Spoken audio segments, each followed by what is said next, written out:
Hey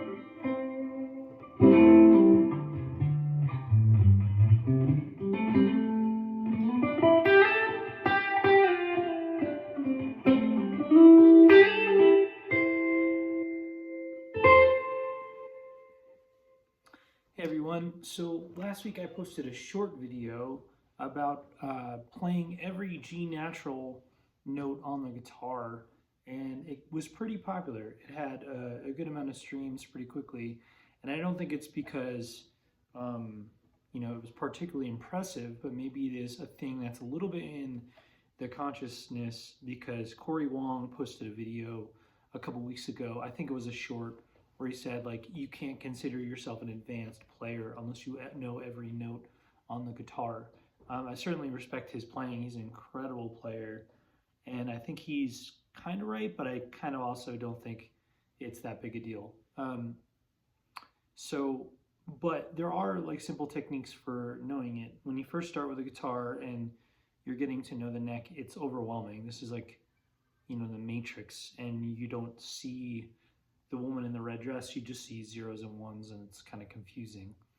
But as you can learn more chord shapes, and that's why the cage system is so successful, you can map yourself through by finding these kind of landmarks through the neck, and then they begin to connect together. So what I wanted to do today was just kind of show you a really simple shape. It's actually two shapes that can help you do that for any note. Because that's all I was doing, was following two shapes of the neck. So in this case, we are going to use the octave chord. You might know this, you probably do, but in case you don't, it predominantly comes in two shapes. So there's the full step shape, what we'll call a full step shape, which is 2 frets up from the note, your root note, and skipping a string. So if we're on the low E, and we're doing a G, we're on the 3rd fret, and on the D string, 5th fret. And those are going to be your octave of whatever note you're playing. In this case, it's G. And then when that works on the A string as well. So if your bass note is in the A string, which here we'd have to go to the 10th fret. There you have your other use of the same exact shape, the 10th to the 12th fret. Once you get to the D string and the G string, your 4th and 3rd string respectively, you need to compensate for the B. So our B is tuned a half step differently than every other interval on the guitar tuning. So you compensate by skipping 2 frets, and then that means you have a step and a half. So if we are on the D string, 5th fret, so we've traversed from the first one we played, which is on the 3rd fret. We're going to skip a step and a half, which is 3 frets up from the note you're in. And that will work again for the G string as well. So if we're playing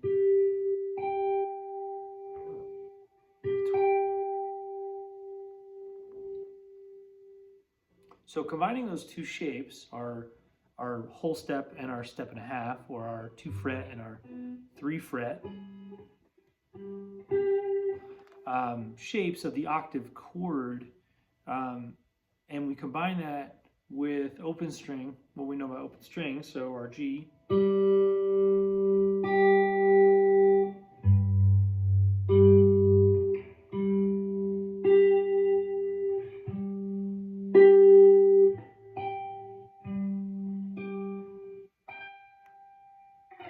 played some of those twice.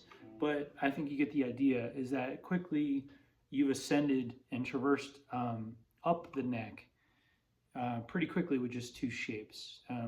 So that's really that, and that's super simple, but that's really important if you're trying to, I do agree with Cory Wong on this, in this regard. If you're in a song and you need to know what key you're in and you need to find your root, you need to know where that is. Even not just the root, other notes that are in the key. Something else is that, yeah, that's applicable with every note. So if I'm starting with G or I'm starting with A, right? It's the last fret.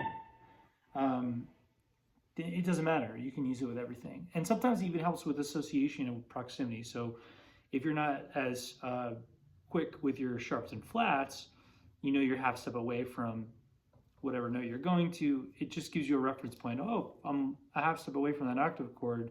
I must be in an A flat or whatever. So I hope that helps. I love playing this. This is my 1994 made in Japan Jazzmaster, and I do love this. But guys, thank you so much. Make sure you like and subscribe, and check out my new single. It's coming out on Friday. I posted a short about that yesterday, so thanks so much.